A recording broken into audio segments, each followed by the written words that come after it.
I am single. भाई और 4-5 हो कोनो जवाब नहीं बा। आई गार्जियन जी के आदेश बा 2 लाइन भोजपुरी हो जाए ओकरे बाद भी रहा रे जिया शेर। क्या बात है। अब ले लो।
लड़की के खूबसूरती के बखान करे तारीफ करे।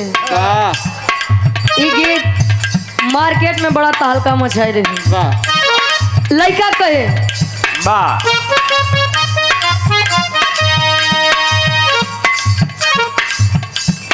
दिल में बढ़े ला बेचैनी,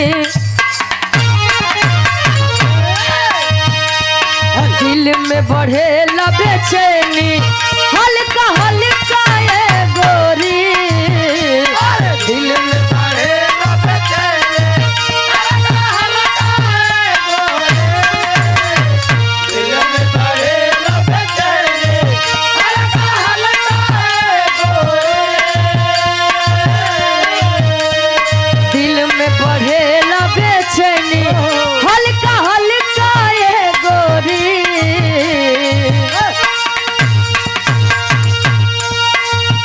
जब मार के घूमे लूं,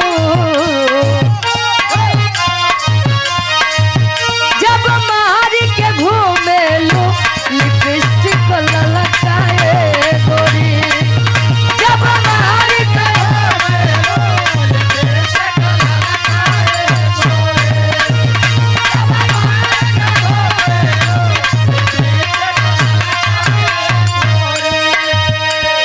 देहिया पड़ा ले लू दुपट्टा,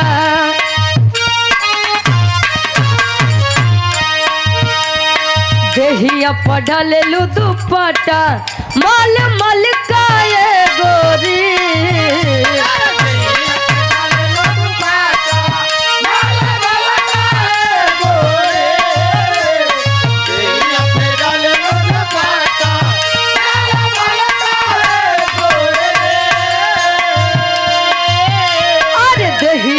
डाल लू दुपट्टा, माल मल का ये गोरी, जब मार के घूमे लूं, जब मार के घूमे लूं, लिपस्टिक ललकाए गोरी, जब मार के घूमे लूं, लिपस्टिक ललकाए गोरी, जब क्या बात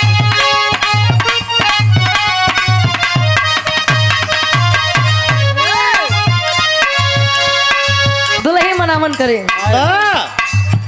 हाथी जोड़ी कहतानी जनी जा कहल कहतिया, बंगलिनिया सवतिया, बंगलिनिया सवतिया, मारी दे राजा तोहर मोतिया, बंगलिनिया सवतिया, मारी दे राजा तोहर मोतिया, बंगलिनिया सवतिया, मारी दे राजा तोहर मोतिया। दुल्ही कहे जाई के विदेशवा में हम के भुलाईबा,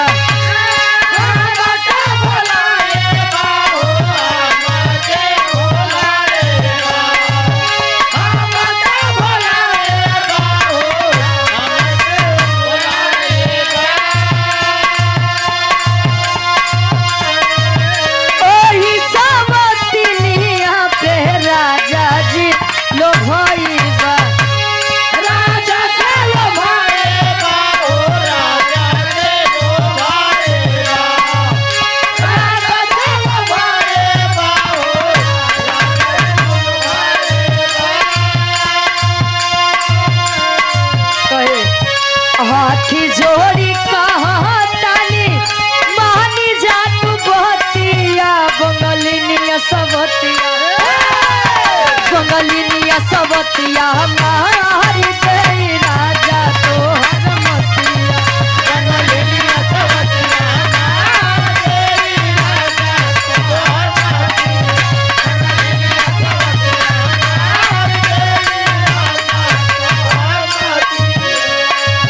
राजा हो तो कैसे मनाई राजा हो तो कैसे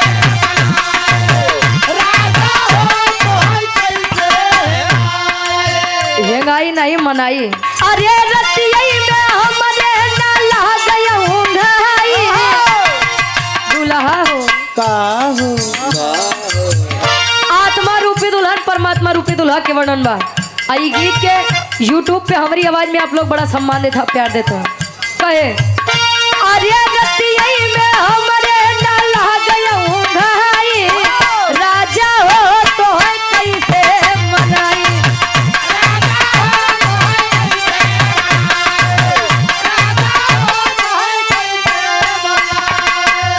और दुल्ही बतावे बीता बलपनवा तैयारी गए जवानी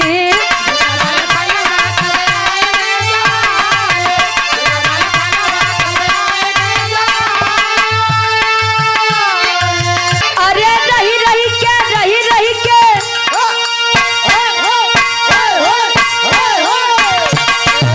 अरे रही के सजिया पे हवै अंगड़ाई राजा हो तो कैसे मनाई राजा हो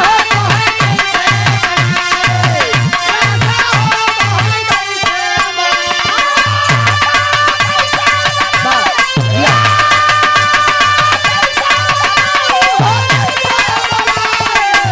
राजा हो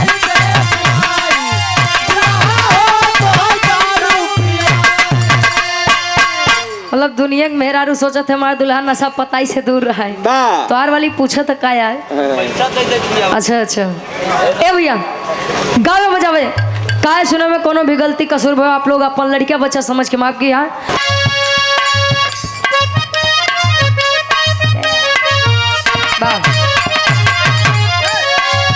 ए भैया बढ़ाए दा हेलो हेलो अच्छा बढ़ो तो डरावत है का परेशान हो मशीन तो हर एक नंबर के बा ऐसे बढ़िया घरा वाली बा अच्छा वो के चलावत है बाबू इनके देखे जाते हैं सट्टा देवावत है देख दुल्ही कहे पहले से ज्यादा लगीला चॉकलेट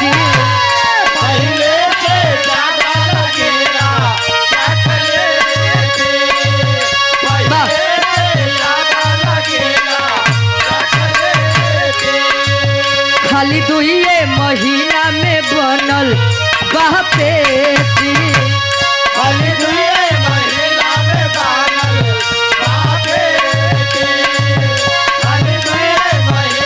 जो पहले से ज्यादा लगीला चॉकलेटी खाली दुइये महीना में बनल बापेटी तब लड़का कहे नई हर में रहलू टूटी टिहरी ससुरवा में कैलू ये जा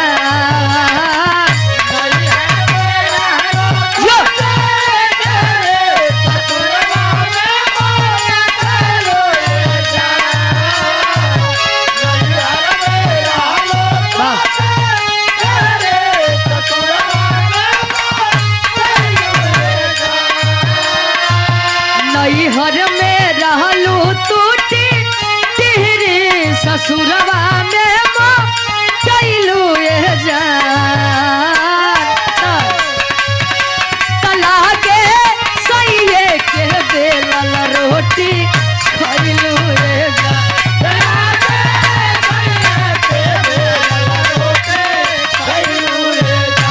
कोनो लड़का कोनो लड़की के खूबसूरती के बखान करे तारीफ करे अब जाना तो है शादी के महीना चलत बा महीना अरे यार तुलसी जी के विवाह हो गए बा अब लगन एकदम जोर मारे बा लड़का तारीफ करे।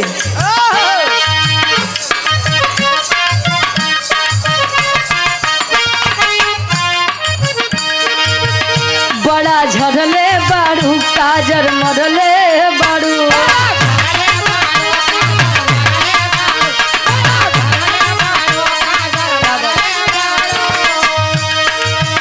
सोना भोरही से मूड तू बिगड़ले बाड़ू।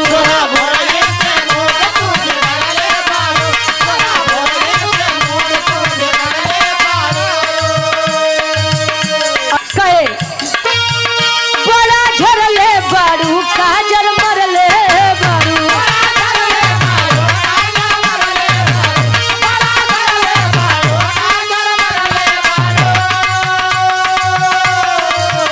बड़ा झरले बाड़ू काजर मरले बाड़ू। सोना भोरही से मूड तू बिगड़ले बाड़ू। धनी पहले से ज्यादा मने आज करता, आज करता, आज करता। तब लड़किया कहे राउर दिल हमर दिलवा पे राज करता। राउर दिल हमर दिलवा पे राज करता। राजा पायल उतारी दा आवाज करता।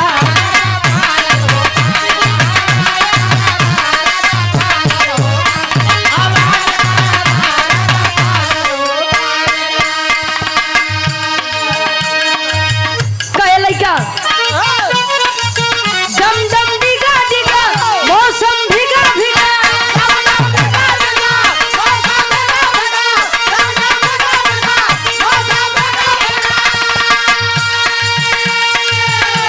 तारीफ करता यो तारीफ करे के अलगे एक भाव रहन। दम दम डिगा डिगा मौसम भिगा भिगा।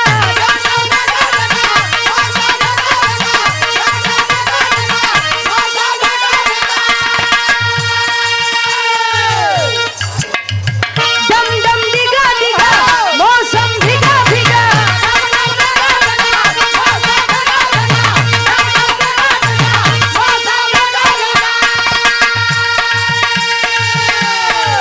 दम दम डिगा डिगा मौसम भिगा भिगा। डिबिया मैं तो गिरा, मैं तो गिरा, मैं तो गिरा। हाय अल्लाह कहे दम दम डिगा डिगा मौसम भिगा भिगा। डिबिया मैं तो गिरा, मैं तो गिरा, मैं तो गिरा। हाय अल्लाह सूरत आपकी सुभान अल्लाह। हाय अल्लाह सूरत आपकी। यो!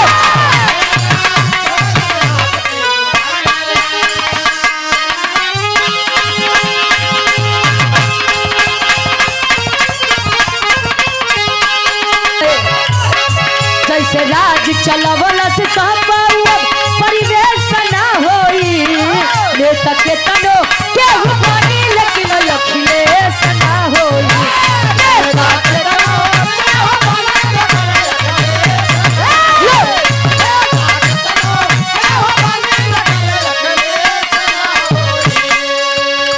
ओ कहे सादा जीवन उच्च विचारो।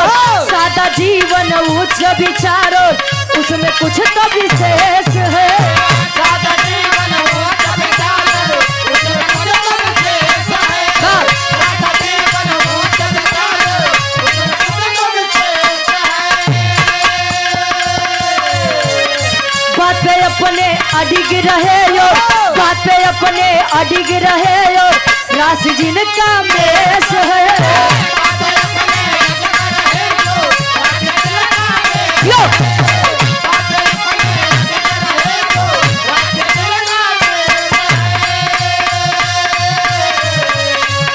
ये आप लोग भी जानते हैं और हम भी जानते हैं। और ये बाबो हरे जानते हैं कि मंदिर के घंटा बजाए कुछ मिली उली। यहाँ से वो लोग राजनीति में आवत है मंदिर मस्जिद छोड़ के। आज ये पढ़ा लिखा बा वो राजनीति छोड़ के जाई के मंदिर में आहा तिलक लगाई के पंडा बन के बैठत है। आहा क्या बात है। अयोध्या नगरी में बड़ा ही कारनामा। सादा जीवन उच्च विचार और सादा जीवन उच्च विचार और उसमें कुछ तो विशेष है।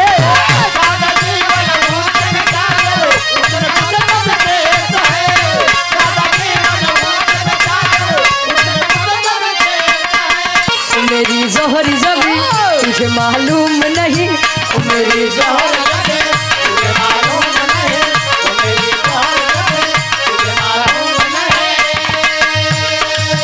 ओ मेरी जोहर जबी तुझे मालूम नहीं, तू अभी तक है हंसी और मैं जवान,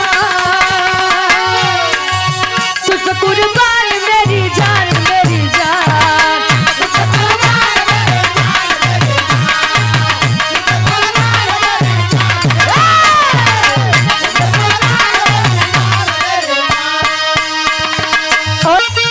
अरे भैया हंसता हुआ नूरानी चेहरा, हंसता हुआ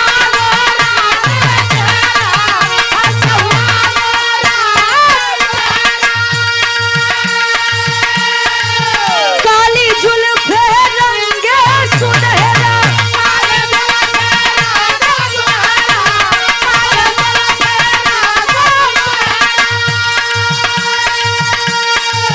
हंसता हुआ नूरानी चेहरा, काली जुल्फे रंगे सुनहरा, तेरी जवानी तौबा तौबा रे, दिलरुबा दिलरुबा दिलरुबा।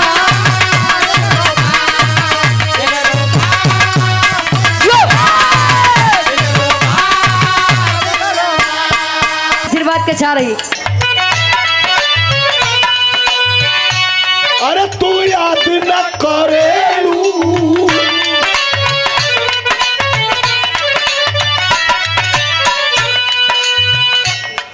तू याद न करेलू, हम भुलात नहीं, हम भुलात नहीं,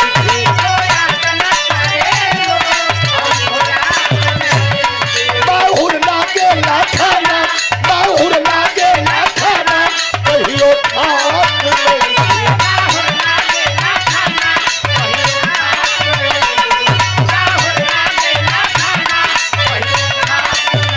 अरे तू याद न करेलू, हम भुलात नहीं की, बाहुर लागे ना खाना, कहियो खात नहीं की। अरे कके गईलू हमरा के बेसहारा,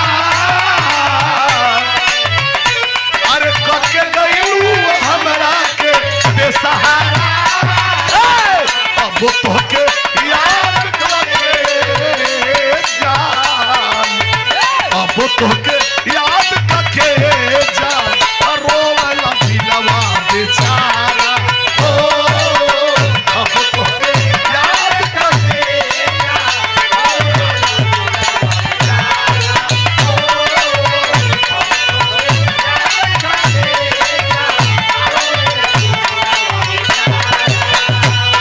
तो याद न करेलू, हम भुलात नहीं, बाहुर लागे ना खाना, कहियो खात नहीं। कके गईलू हमरा के बेसहारा, अब तोके याद करके जान, रोवला दिलवा बेचारा, ओ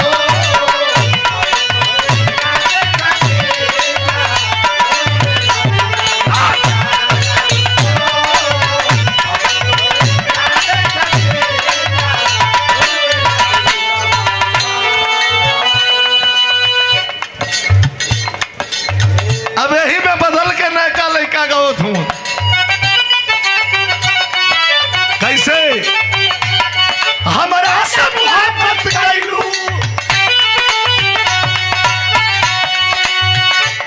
हमरा से मोहब्बत कैलू, दुल्हन दोसरे भइलू।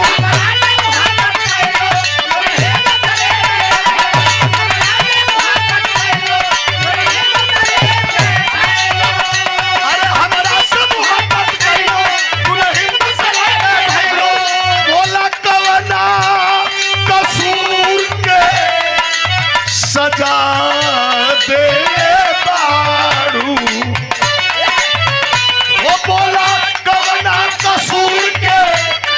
सजा दे अरे बोला ना हमारा के का दे बारू अरे बोला ना हमारा के का दे आज जब दिल बारू तब दगा दिल बारू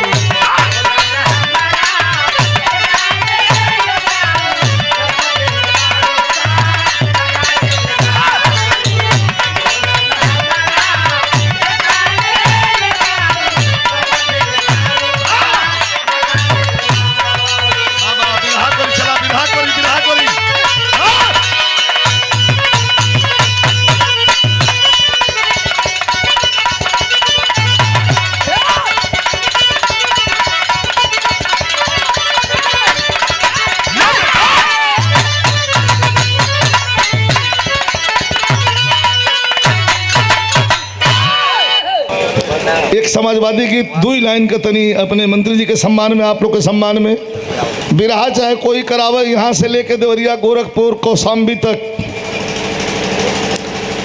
आदमी जानत हो कि आई तो समाजवादी जरूर गाई। लाल रोड में एक दिन बिरहा रहल नेताजी, बिरहा समाजवादी गीत गावत रहनी, दो तीन जने लगना लोग चमकाव, कहला ये नहीं होगा, हम कल यही होगा। और ये अभी तो यहाँ हो रहा है, 27 में वो होगा जिसकी तुम कल्पना नहीं कर सकते हो, वो भी होगा और होगा तो यही। और चमकाओ मत, ये जो हाथ में कान में टांग के चमकावत हुआ, ऐसा ऐसा कितना धैल कोठा पर सर गई। चमकावा मत, होगा यही। हम नेता हैं, जेकर मन करी हमके बुलाइए चाहे मत बुलाइए, हम तो जाते हैं तो वही गाते हैं। धाला भोगल धाला, हम नेताजी जोहत हों धाला।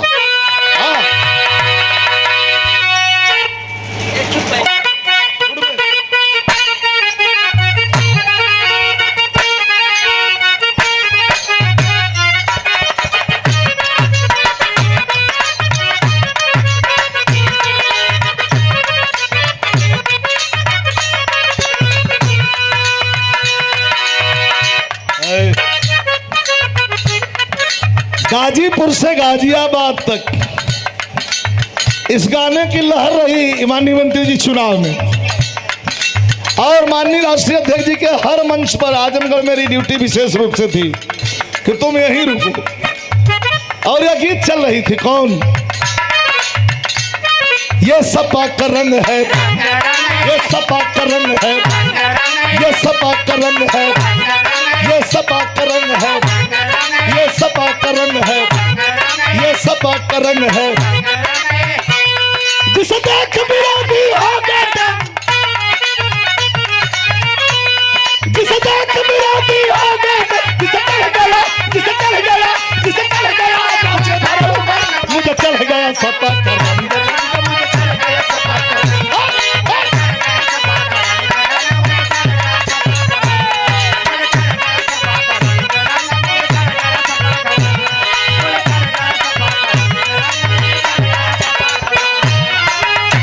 ₹500 का पुरस्कार चील घाट से हमारे जेपी बाबू, हमारे बड़े प्रिय हैं, बड़ा बढ़िया कार्यक्रम भी अपने यहाँ करवाए थे। ये क्षेत्र में प्रोग्राम होला तो इनके यहाँ से दूध आ जाला हमारे बदे, वैसे तो हम ले के चली ला। एक लाइन, देश कैसा चाहिए,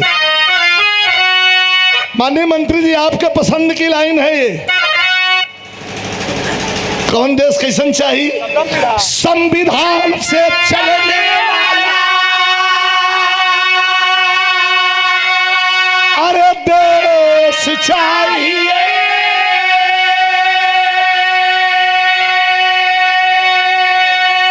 आदरणीय बाबू अखिलेश सिंह दीपू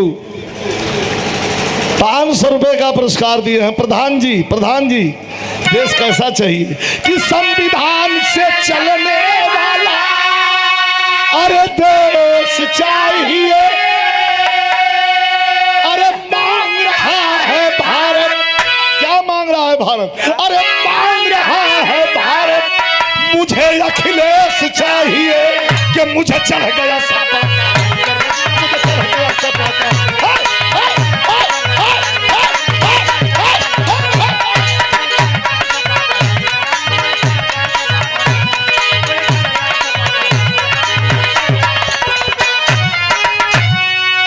एक लाइन उस शख्सियत को न याद किया जाए तो पन्ना अधूरा हो जाता है।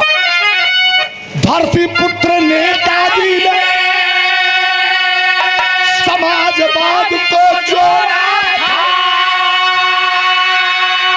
लेकिन उनके उन दिनों को याद करके गर्व से छाती फूल जाती है जब माननीय नेताजी डिफेंस मिनिस्टर थे, रक्षा मंत्री थे। तो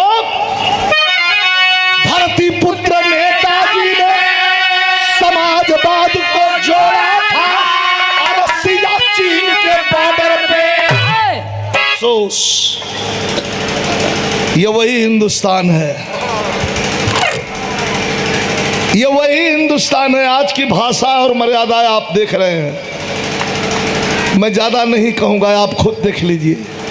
पूरे इतिहास में माननीय मंत्री जी, ऐसा प्रधानमंत्री आपने नहीं देखा होगा जो मंच से खड़ा होकर के सिक्सर की बात करे, 6 गोली की बात करे और कट्टा की बात करे।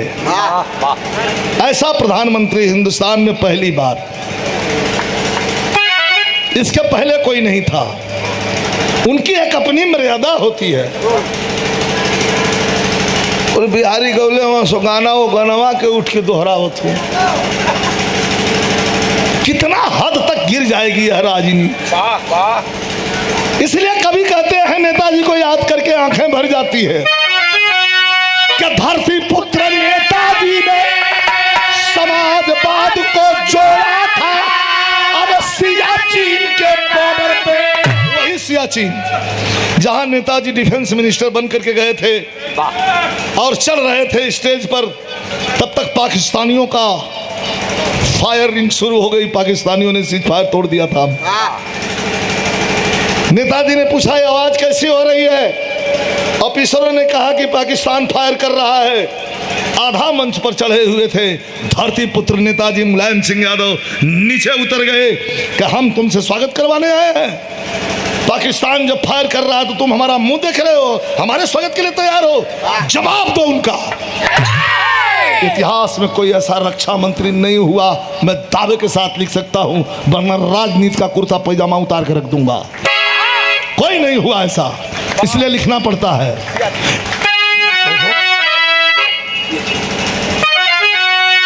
धरती पुत्र नेताजी ने समाजवाद को जोड़ा था, अरे सियाचिन के बॉर्डर पे, अरे सियाचिन के बॉर्डर पे दुश्मन की कमर को तोड़ा था कि मुझे चढ़ गया सपा का, मुझे चढ़ गया सपा का।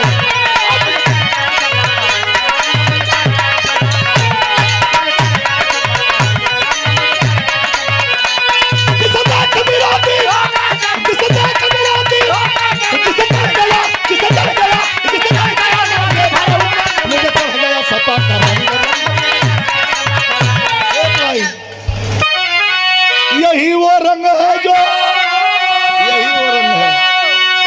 यही वो रंग है जो डिंपल भाभी के मन को भाया है।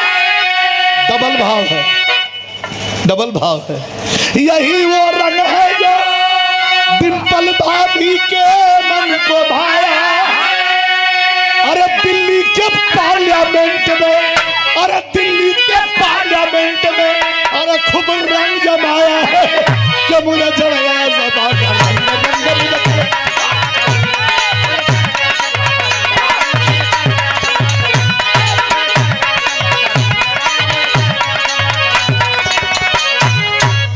जिलाध्यक्ष धर्मराज यादव, सूरज यादव, सूर्यमा, आपके द्वारा ये 200 रुपयों का पुरस्कार, हमारे भदोही से बाला भैया की तरफ से पुरस्कार, बहुत बहुत धन्यवाद। बहुत सुंदर आप लोगों ने कलाकारों का मान सम्मान किया है और कर रहे हैं। गीत का आखिरी लाइन, गुरु बिहारी गुरु गणेश गुरु रामलाल ललकारे, बच्चन कहते कवि चंद्रिका दास, बगावत वाली आधी जब चली राम